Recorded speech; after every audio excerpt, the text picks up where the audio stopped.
Esiet sveicināti, cienījamie radio Marija klausītāji. Šodien studijā uz sarunu esmu aicinājis latviešu uzņēmēju Aigaru Grinhofu. Sveiks, Aigar.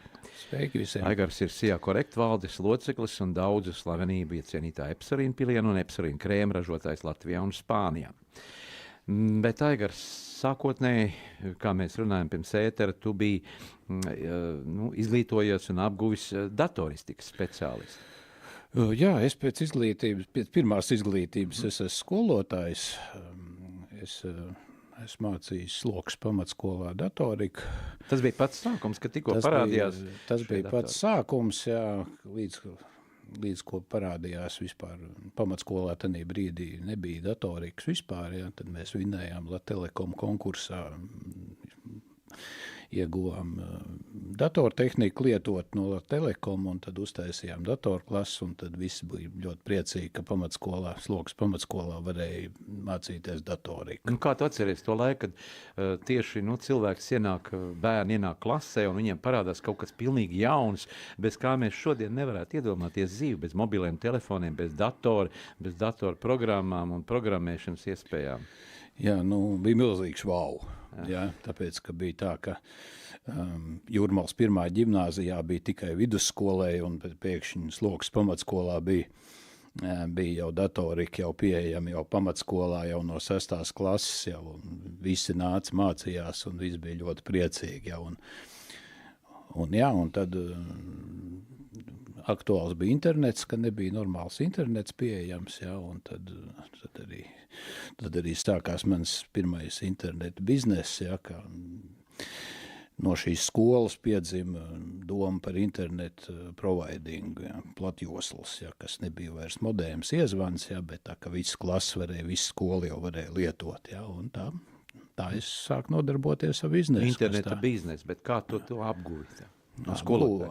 Apguvu es Latvijas universitātē mācoties, bija nedaudz datori, ja, un te man tā lieta ļoti ieinteresēja, un to pašmācības ceļā viss tika izurpts līdz skrūvītei, un tā tas viss piedzima, ja, un tad pirmos 12 gadus biznesā, mans biznes bija tieši interneta piegādes iedzīvotājiem, ja. Sākumā reti, kurš zināja, kam tas internets ir vajadzīgs, bet tagad jau mēs visi zinām, ka katram tas ir vajadzīgs. Jā, sākumā cilvēki faktiski bija tādi apjukuši, domāja, vai man tas ir vajadzīgs. Tāpat jau skārienu jūtīgiem telefoniem. Man bija podziņa telefons, es domāju, vai man tas ir vajadzīgs? Jā, ļoti saprotams, tāpēc, ka tanī brīdī, kad es to sāku darīt, jā, tāds YouTube vēl nebija piedzimis. Jā, YouTube vēl nebija, bija kaut kāds internet lapas visā pasaulē, kuras varēja skatīties un tā tālāk, jā, bet bildītes bija, bet video online vēl nebija iespējams, jā. Un pēc tam, pienāca brīdis, kad faktiski no uzņēmēja darbības tu pārgāji pilnīgi uz citu uzņēmēja darbības spektru. Jā, nāca 8. gada krīze, kuru man izdevās diezgan laicīgi noprognozēt, jā, un arī bija gaidāmas jaunas tehnoloģijas, jā, nāca virsū jau Telekoms arī bija sācis piedāvāt DSL, jā, un tad nāca piedāvājums, un šo uzņēmumu es, izdevīgi pārdevu. Saprotu, ka tam nebūs perspektīva vai vienkārši jau tāds apnikums? Tu nevari konkurēt ar to, kā tu pats pēc pakalpojumu, ja tev Telekoms par optiku piegādā internetu, ja, tu nevari ar viņu konkurēt, tā tad nozīmē, ka viņam ir konkurences priekšrocības pret tevi, ja, un visticamāk, ka bada gados viņš te visu konkurēs pa visam. Tas līdzīgi kā tagad ar lielām veikalu ķēdēm, faktiski, kas apēd mazos veikals, kad tie nav spējīgi. Protams, tu nevari konkurēt ar lielo, jo viņam ir pilnīgi citas izmaksas. Jā. Un arī viņam ir cits kapitāls pieejams. Ja. Mazais uzņēmums jāiziet uz banku, ja viņam, ja nav māja, ko ieķīlēt, tad ar viņu nerunā vispār, ja, un arī nerunā ar visu māju reizēm, ja viņiem finanšu dati nepatīk. Un tajā brīdī tev arī radās pilnīgi cita iecere, pilnīgi pretējā virzienā darbojoties, tu izveidoji savu tādu veselībai noderīgu produktu, kas ir epsarīns pilienu un epsarīna krēms, un tagad es attīstīju arī ražošanu sev mājās Latvijā tepat mūsu Latvijā un arī Spānijā. Jā, pēc pēc tā uzņēmuma pārdošanas, jā, nu, es kādu brīdi atpūtos, būvēju savu māju pie Ķekavas. Jā, un tad lēnā garā sāk domāt par nākošo biznesa ideju, un tad ļoti organiski atnāca šis epsorīns, kas ir ekstrakts no jaunajiem briežu radziņiem, ko sauc par pantiem. Tika izmēģināts uz pašiem tuvākajiem. Redzēju, ka ir ļoti laba iedarbība, ja, un tad līdz ar to metu malā skepsi, sapratu, ka šī lieta ir laba un cilvēkiem patiks, un ar to var nodarboties. Kā tā produkta izstrāde notika, jo tirgū, tiksim, ļoti daudz dažādu tādas lietas ir uzturu bagātinātāji, bet jāsaka, ka man uz dzimšanas dienu arī šis produkts nonāca, un tā es izmēģināju uz sevi, un es iedomājos, nu jā, kā tas būs, jo šajā tirgū apjukt var, un iepatikās, teiksim, es pārbaudīju šīs asanas analīzes, bet kā tas viss notika pētījumos? Jā, nu viņš ir izstrādāts pagājušā gadsimta 80. gados Zinātņu akadēmijā. Vēl PSRS laiku bija. Jā, tas vēl tā, ka mēs bijām ar Jakutiju vienā valstī vēl, jā. Jā, tad šajā Jakutijā, kur tie ziemeļbrieži arī audzējās, jā, un tad tur arī zinātnieki bija ilgi un dikti pētījuši un izstrādājuši šo formulu, bija iztestējuši pārdesmit slimnīcās uz dažādām diagnozēm un radījuši ļoti labu produktu, ja, kurš tad tā likumsakarīgi laikam nonāca pie manīm. Un tā kā paziņām piederēja arī patents, jā, nu tad mēs viņu šeit sākām sākumā tirgot, ražotu tur, jā, nu tad ar visiem kariem un nemieriem, jā, tad mēs esam pilnībā šobrīd pārgājuši uz Norvēģu briežiem. Jā, un ražojās Ķekavā, jā, tā kā nav tikai Jakutijā šie ziemeļbrieži. Jā, šie ziemeļbrieži ir arī tad Norvēģijā, jā, Norvēģijas ziemeļos. Jā, Norvēģijā ļoti izplatīta šī briežkopība, jā, tieši ziemeļbrieži, kas ir mums paredzēti pēc patenta, jā. Latvijas briežus labprāt izmantot, bet, pirmkārt, ziemeļbrieži šeit nav, otrkārt ir milzīgs piesārņojums ar svinu dabā, jā, un tā kā tas ziemeļbriedis visu šos vitamīnus un minerālu vielas un aminoskābes pumpē no dabas, jā, tad tam strauji augošajam radziņam viņam tas sastāvs ir, kā teikt, arī slikto dabonam, jā, tā kā ir ļoti svarīgi, lai šis izēviela būtu no tīras dabas, jā, kur nav šis svins, nav šie smagie metāli, jā, un citas indas, jā. Jā, mūsu kino režisoram Jurim Podniekam savulaik bija filma Vai viegli būt jaunam. Es gribētu jautāt, vai viegli būt uzņēmējam Latvijā? Ar ko tas viss, teiksim, tur tā saistās? Un kādas ir tās grūtības, jo mēs redzam, ka ikdienā ir publikācijas tik daudz, un arī reāli redzam, ka tukšas telpas ir Rīgas centrā, tad uzņēmēja darbībai, vai tā ir prioritāte? Vai viegli būt uzņēmējiem? Jā. Nav viegli.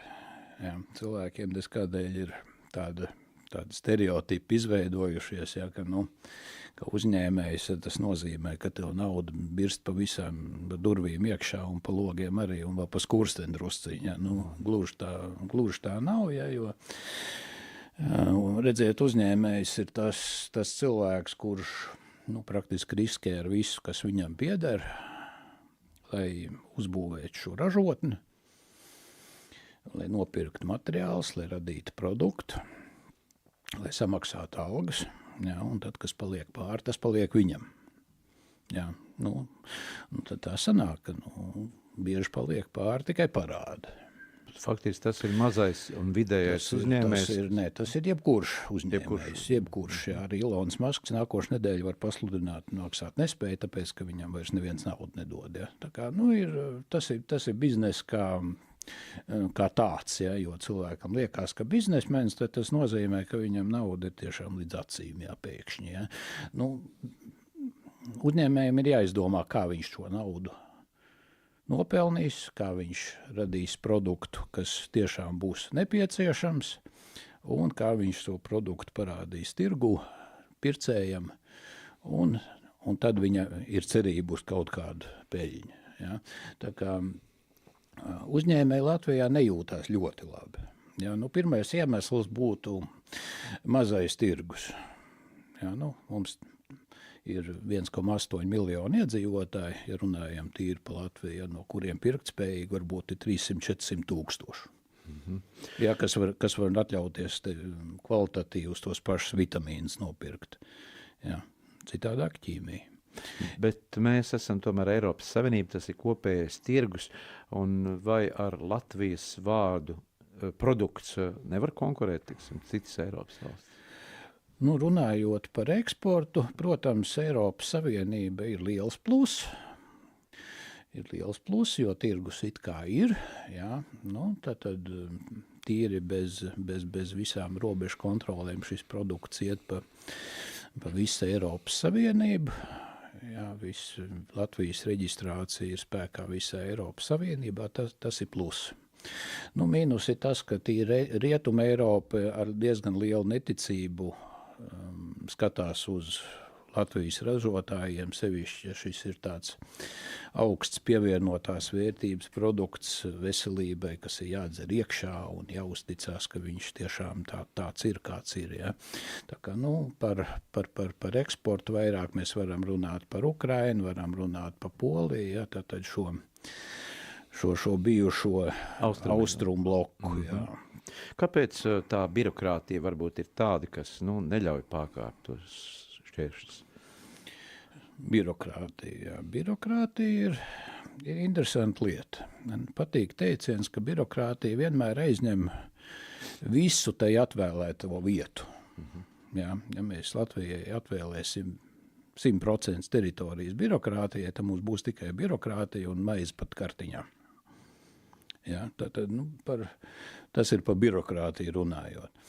Varbūt Latvijā viņi ir tomēr mazāk kā tādā Spānijā pēc pieredzes, jo tur viņi ir audzēti drusciņi ilgāk, bet jebkurā gadījumā jāsaprot, ka katra birokrātiskā kontrole, lai cik viņi mums liktos nepieciešamība. Bet tev ir iespēja salīdzināt Latvijas? Jā, man ir iespēja salīdzināt, jā. Tātad Spānijā ir birokrātija lielāka, jā. Kādam patiks, ja, bet arī tas, ka katra birokrātiskā prasība samazina ieņēmumus budžetā, ir pilnīgs fakts, jā, jo katra papildus prasība uzņēmējam tiek iekļauta produktu vērtībā. Tīri objektīvi, tāpēc, ka nevar citādāk uzražot, ja tev ir papildus atskaita un priekš tās atskaitas vajag cilvēku, ja, tas nozīmē, ka tam cilvēkam ir jāmaksā. Lai nebankrotētu, tas cipars ir jāieliek cenā. Jā, kā notika tavu produktu testēšana, jo cilvēkam varbūt var rasties ar jautājums šie, neskaitāmie uztura bagātinātāji un dažādas lietas, kas tiek piedāvātas no dabas vielām, izēvielām. Tieši tāda pārbauda uz katra cilvēka imunosistēmu, kā tas pieņems? Jā, ja neskaita klīniskos pētījumus, ja, kas ir tīri pie izstrādes bijuši, ja, tad, protams, Latvijā produkts ir reģistrēts un arī ir tūkstošiem klientu, kas viņi šajos 14 gados jau ir lietojuši un pērk atkārtot un kuriem patīk, ja, un paldies, starp viņiem ir ļoti daudz Latvijas slavenības, ja, tādas kā Olga Dreģe. Ja, tā cita arī mūsu rādījuma arī uzticama klausītāji. Kā Ainārs, jā, kurš ir šādā veidā mani atvilcis uz studiju. Ja. Tad ir ļoti labas atsauksmes, cilvēki viens otram iesaka. Protams, mēs arī izmantojam tādas slavenības, kā Mirdza Martinsona neatsaka ierakstīt kādu video rullīti, ja, par savu pieredzi vai citas slavenības. Ja. Kvalitāte runā par sevi. Jā, kvalitāte runā un cilvēki to redz pašsajūtā, redz to, ka enerģiju pirmkārt jau šis produkts iedod, ja, nu, tad tie, kas uztais analīzes pirms un pēc, ja, nu, tad tur šādus tādus rādītājus var vērot ar labu dinamiku. Ja. Tātad bioķīmija vai kā to sauc medicīniskā terminoloģijā, ja, tad šī vitamīnu iedarbojas uz attiecīgām ķermeņa iespējām.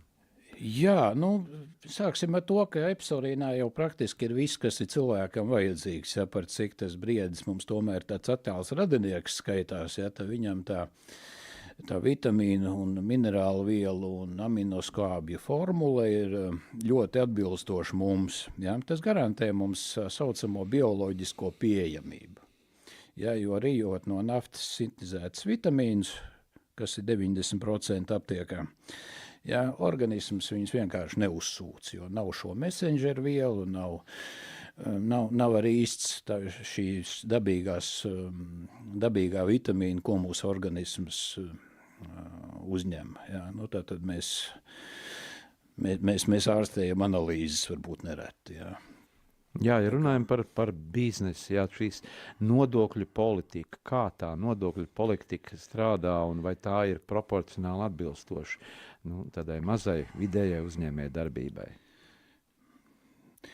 Jā, nu, nerunājot par sevi, jo es vairs neesmu tāds gluži iesācējs uzņēmējs, ja, bet kā es darītu ar jaunajiem uzņēmējiem, es vienkārši pirmos gadus neņemtu viņu nevienu nodokli.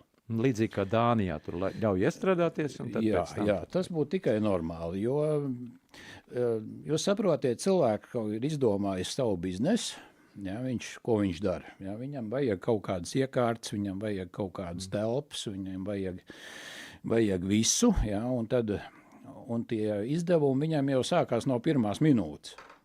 Ja, līdz ko viņš ir piereģistrējis uzņēmumu, ja, viņam iet uzreiz naudu projām. Ja, nauda tāpat iet daudz projām, arī neskaitot nodokļus. Ja, un, ja viņam vēl atnāk vēl 20 institūcijas pie pirmajā nedēļā uz kontroli, ja, tad tur tīri morāli jau grūti pirmkārt ir cilvēkiem. Un, otrkārt jau tie biznesi, ja, kā mēs redzam statistiku, ja, tad 80% pirmo 3 gadu laikā arī beidzās. Ja, tāpēc, ka varbūt tā biznesa ideja bija pārāk optimistiska vai šīs prasmes nepietrūka. Bet arī ir noteikti šis nodokļu faktors, ja, kam uzliekam uzņēmīgam cilvēkam, ko sauc par uzņēmēju, ja mēs uzliekam viņam vēl maksimālu nodokļu slogu, tādu kā veciem uzņēmumiem vai miljonus pelnošiem, ja, un ļoti liela daļa neiztur. Te arī piemērs, ko man stāstīja viens nēģu tirgotājs no Cernikavas, ja, kas ražo šos nēģus, un tās nēģu sezona nav visu gadu. Ja, viņam izrādās licenci un tirgošanas licenci kopumā ir 20,000 eiro. Nēģu sezona tad nav visu gadu, bet 20,000 viņam ir jānomaksā par to, ka viņš brauc zvejot un atļauj tirgot. Tātad cik šīs nēģu kilograms arī maksā, nododot tirgus paceļ vēl cenu, un rezultātā tie nēģi, astronomiska summa faktiski nenopērkam ikvienam cilvēkam. Jā, to mēs redzam visur. Jā, to mēs redzam arī tām pašām slēpošanas trasēm, kas Latvijā šogad laikam ir laimīgas, bet citus gadus viņām ir milzīgi rēķini arī par elektrības pieslēgumu nodrošināšanu. Kabeļu mazgāšana, nezinu, kas tas tāds ir, ja? Bet, vārdu sakot, viņiem ir milzīgas summas, jo, lai šo sniegu pūstu, tad, kad viņu var pūst, ja? Tad viņiem ir vajadzīgs viņš ir, ja? Tad, ka viņiem, vasarā arī viņiem ir tas pats, ja?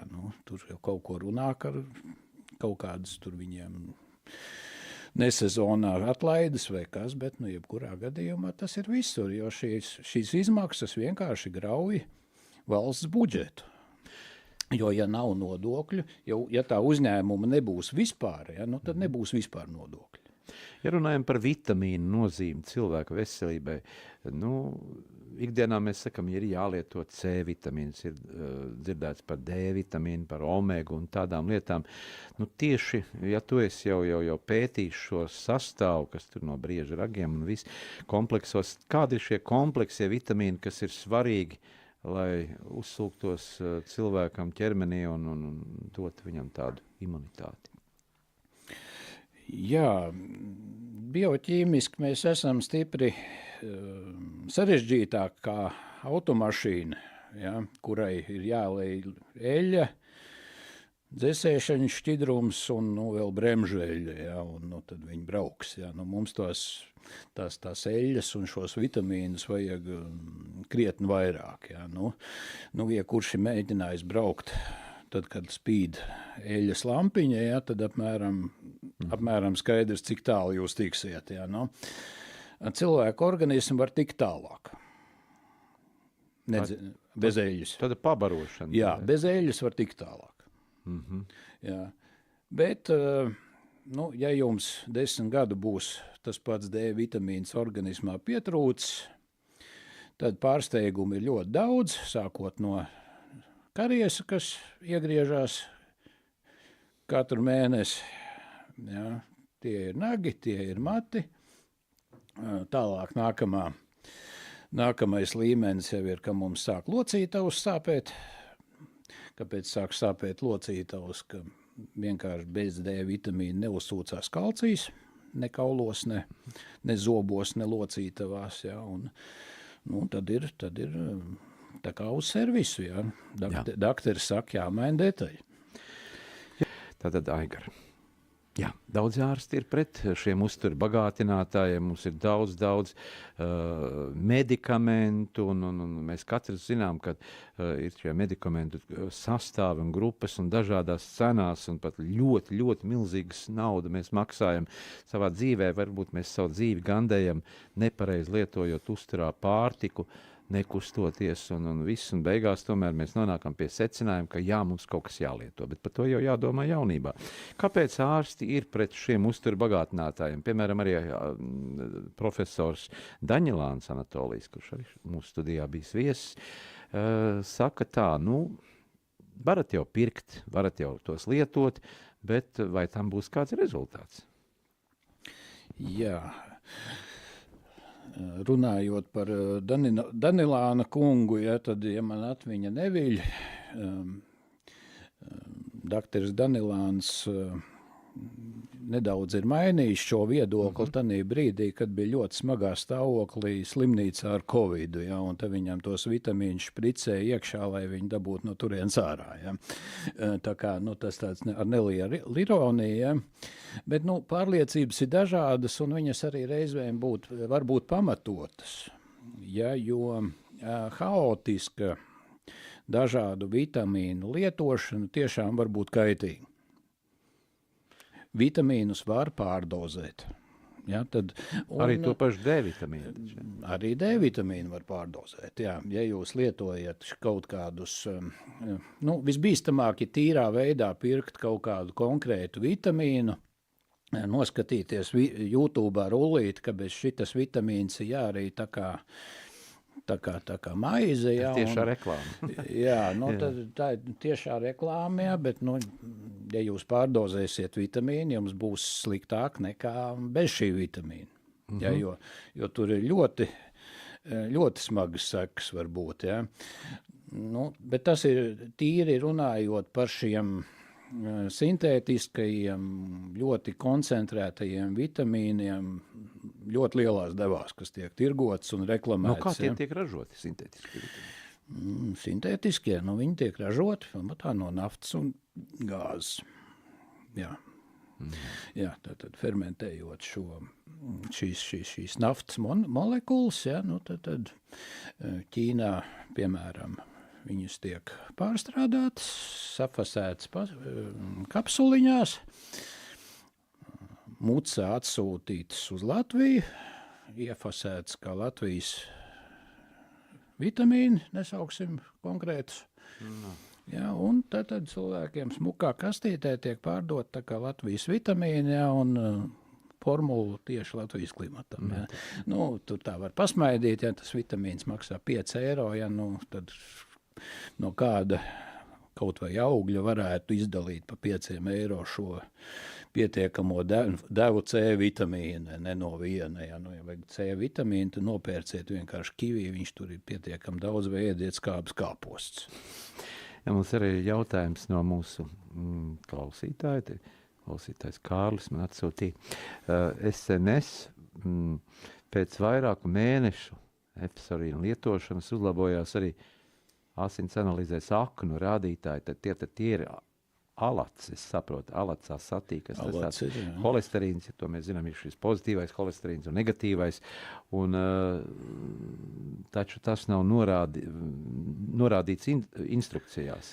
Alata, asati, holesterīns. Jā, nu, runājot par epsorīnu, ja, viņš ir šāds produkts, ja, kas pateicoties savam sastāvam, viņš, kā teikt, pabaro šūnas.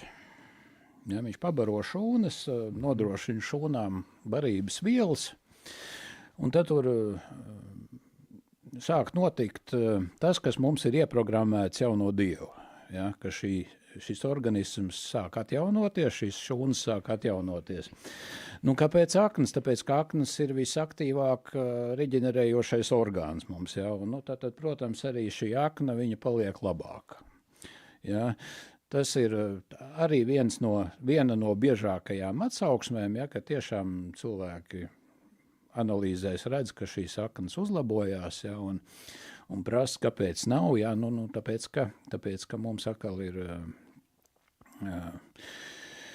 šīs saucamās reģistrētās veselīguma norādes, ja, un ja tev nav viens konkrēts vitamīns, tad tu to nedrīkst teikt. Jā. Jā. Tā kā darbojās uz visu šūnu reģenerāciju, ieskaitot aknas, ja, ieskaitot kaulus, ieskaitot locītavas, zobi nebojājās. Ja, jautājums, kā tad ar pašiem briežiem ir? Ja jau viņiem ir šie vitamīni ragos, tad viņu veselība ideāli. Nu, redziet, šie ragi, viņi aug ar ātrumu ātrāk kā zāle. Ja, viņi 2 centimetri diennaktī var izaugt. Ja, un šis briedis, lai viņš nodrošinātu šo augšanas ātrumu, ja, viņš tur arī pumpē iekšā maksimāli visus šos vitamīnus un minerālu vielas, un tas raks aug kā dulls. Ja. Ja, līdz ar to tanī brīdī, ka viņam šo radziņu zem anestēzijas nocērp, ja, ļoti humāni, ja, tad tanī radziņā viņš ir pilns ar ārkārtīgi vērtīgām vielām, ja, kas arī mūsu, tā teikt, pat dzīvu var paildzināt. Ja. Tad rodas ir jautājums, kā tiek pie šiem ragiem, nu, tie cilvēki, kas tur tos briežu ganāpulkus gana? Jā, nu, Norvēģijā ir vesela nozara briežkopība, ja, un viņi arī viss certificēti un visi brieži ir vakcinēti. Ja, un, kā vakcinēti? Vakcinēti, lai viņi neslimo, ja, lai ar tiem radziņiem nedabona arī kaut kādu tur slimību komplektā. Ja. Jo arī briežiem ir dažādas šīs slimības, ja, ar ko viņi mēdz slimot. Ja, tad, tas arī jautājums, par ko reizēm uzdod, ja, jo tur ir visādas slimības, ja, bet tad šie certificētie briežkopi, viņi arī spējīgi nodrošināt pietiekami labu materiālu. Jā, kā es teicu, pašas radziņas viņus atsāpina un tā kā mums kārpu nost un staigā tālāk briedīts audzēja atkal 2 centimetri diennaktī. Ja. Viņš ir tā kā donors. Bet viņi zina, ka viņiem tie ragi ir veselīgi. Savvaļā viņiem ir tā, ka viņi viens otram grauž tos ragus. Jā, vēl jautājums. Dakterējās savstarpēji šitā.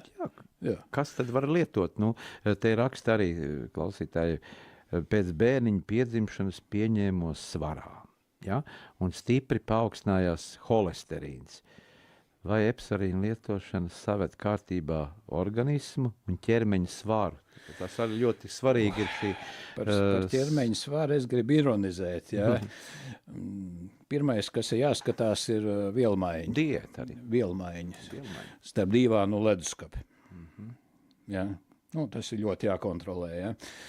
Jo mēs esam tā, ka mēs neesam kā mašīna, kuriem bāka pilna, ka viņam iet pāri. Ja? Mums tas akumulators aug. Ja? Tad tas ir pirmais, ja, jo ja jūs uzņemsiet vairāk, kā jūs iztērēsiet, kustoties un darbojoties, ja, jums tas svars pieaugs. Ja? Tā ir aksioma un tas ir neizbēgami. Runājot par holesterīnu, tieši šādas iedarbības epsorīnam nav.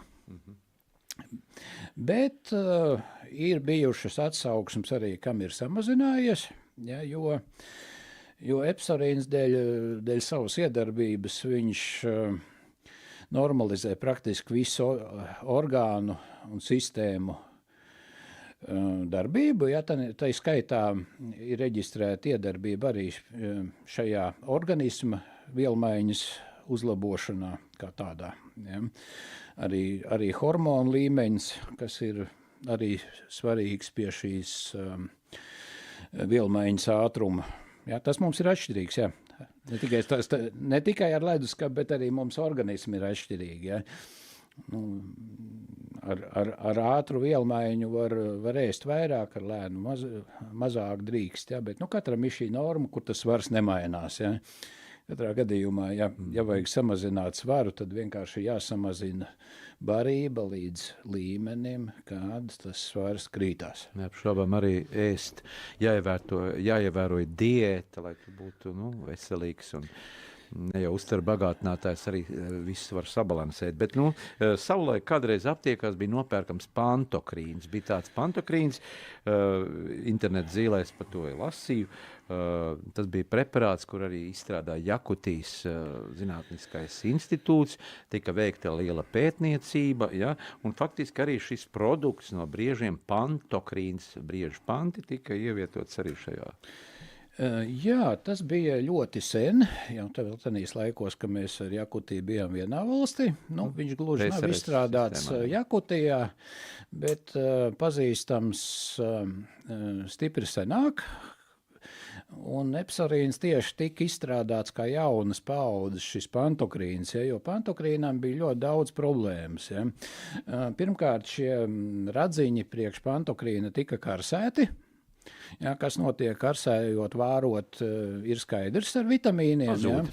Ja, un tad tieši pie tā tika strādāts, lai zemās temperatūrās dabūtu ārā no šī radziņa visu vērtīgo pēc iespējas dabīgās proporcijās, kas arī ir būtiski un tā tālāk. Piemēram, arī šim pantokrīnam, viņš bija ļoti populārs. Tā bija aptiekas produkcija. Arī epsorīns ir aptiekas produkcija, ja, bet pantokrīns bija pat medikaments. Viņš bija medikaments, zāles. Ja, epsorīns ir uzturbagātinātājs. To atšķirība?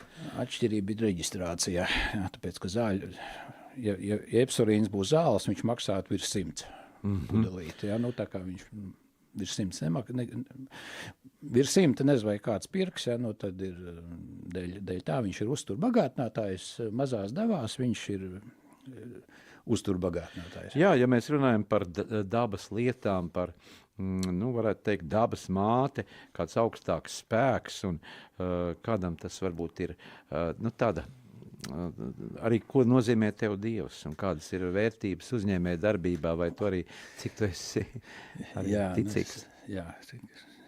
Saprot, tas ir kristīgajā rādio, jā, es ticu Dievam, jā. Protams, mums ir jātiek vaļā no šī ateistiem standarta stereotipi, ja, ka es kādēļ visi ateisti ir iedomājušies, ka mēs ticam opapam uz mākoņa, ja, kas visu te fīrē. Ja. Tas ir, varbūt viduslaikos šādi cilvēki to uzskatīja, bet ņemot pa faktiem, ja, vismaz es esmu tāds analītisks cilvēks, ja, un es esmu šo ceļu pie Dieva izgājis no ļoti tādas noliekšanas, ja, ka 18 gados es šausmīgi diskutēju ar mācītāju, kā tas viss tā notiek un tā, jā. Un tā bija tā pēc arī audzināšana. Tas ir, to sauc par kritisko domāšanu. Ja, nu tad ir šis, gribās saprast, kas, kāpēc un vai man nemeloja. Nu, tad bija ļoti daudz jautājumu. Dievs deva pretīm ļoti gudrs mācītājs un tiešām gaišs cilvēks, ja, un tad dzīves laikā tu saproti, tāpat kā to ir sapratuši tādi zinātnes dižgari kā Einsteins, šis pats Darvins uz dzīves galu, ja, ka visi ir atzinuši, ka kaut kāds augstāks spēks eksistē. Ja, nu, zinātne arī tagad ļoti daudz ko pierāda par labu šai teorijai. Ja. Tā kā es domāju, ka tīri kā augstāks spēks tādā visuma līmenī, tas noteikti eksistē. Nu, cenšos dzīvot pēc visiem 10 baušļiem, lai nebojātu attiecības, ja, jo, nu, kas to var zināt pēc riska teorijas, kā tur pēc tam sanāk, ja. Jā, mums ir tādas attiecības. Vēl SMS-ā vai briežiem nesāp ragu noņemšana. Tātad ragu noņemšana, viņi paši nenomet tos ragus. Un vai viņi samierinās ar to, ka viņiem šie noņemti tiek šie ragi? Jā, nu, kā es teicu, viņiem nodrošina hemostāzi, ja. Viņiem atsāpina, ja, un tā kā mums kārpu, ja, nu, praktiski nesāp, ja, nu, tik varbūt cik tas dūriens, ja, bet ka briedim neviens pāri nedara, un viņam tiešām ātri aug jauni, un iegūt arī viņas ir atļauts tikai vienreiz gadā augustā, jā, lai viņi līdz ziemai atkal ir uzauguši. Jā, vai pasaulē ir alternatīva arī produktam? Mēs tā kā runājam, kad latviešu produkts, bet vai alternatīvas ir? Alternatīvas. Ko nozīmē alternatīvas? Jā, nu, ja jūs aiziesiet, paņemsiet epsorīnu sastāvu, jā, mēģināsiet aptiekā savākt visus šos dabīgos vitamīnus, atsevišķi, jā, nu, man diezgan grūti iedomāties ir cipars, kas tur sanāks pa to pilno grozu ar kastītēm, ja, jo šāda kombinācija vienā produktā, kurā ir iekšā visas dabā sastopamās aminoskābes pirmkārt, visas dabā sastopamās, ja, kur ir D vitamīns, kur ir B grupa visa, ja, kur ir K, kur ir selēns, kur ir magnīs, ja, tad šī ir tāda ideālā formula, kompleks. Ideālais dabīgais kompleks, kurš ir paņemts no šī brieža raga, pārnests spirtā. Daudz no spirta baidās. Jā, tieši tā. Varētu būt jautājums, vai to var lietot? Jā, no spirts dienas devā epsorīnā būs mazākā glāzē kefīra. Jo kefīrs ir rūkšanas produkts, arī tur veidojās spirts. Pēdot salātus arī zarnās, jums veidojās spirts. Ja, tā kā spirts ir ļoti dabīga lieta, kas ir labākais dabīgais konservants. Jā, kas arī ļauj viņam labi uzsūkties šiem vitamīniem visiem. Aigar, mūsu raidījuma laiks tuvojas noslēgumam. Ko tu gribētu novēlēt mūsu radījuma arī klausītājiem? Protams, šodien mēs runājam par veselību, par to, bet varbūt ir kaut kas tāds arī, ko tu gribētu novēlēt, tūlīt pat arī ugunīgā zirga gads pēc ķīniešu kalendāra. Es par tiem zirgiem nemāciešu komentēt, bet novēlēt, tādu vispārējais vēlējums varētu būt, tiešām domājam uz priekšu, ja, dzīvojot, domājam vienmēr uz priekšu, ar ko tas var beigties, ja. Domājam par to, ka nedzerot šos vitamīnus, jums var sanākt mainīt gūžu vai celi, ja, kas būs ļoti ilgi un sāpīgi. Par to jau jaunībā jādomā. Par to ir jādomā, kamēr tas celis strādā un gūži, ja, jo tā kā šeit ļoti daudz jauniem cilvēkiem šobrīd tieši ir ar šiem gūžas operācijām problēmas. Ja. Tad domājam uz priekšu veselībā, domājam uz priekšu dzīvē.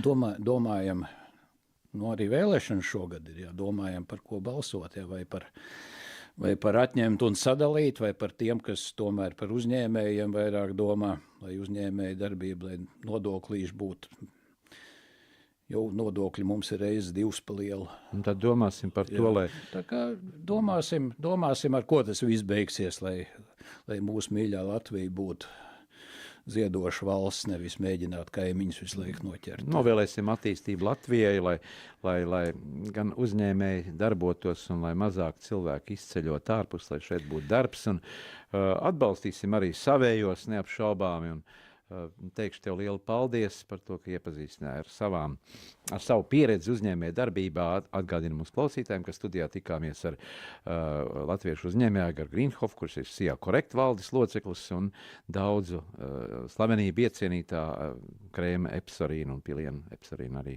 ražotājs. Paldies tev! Jā, paldies! Paldies!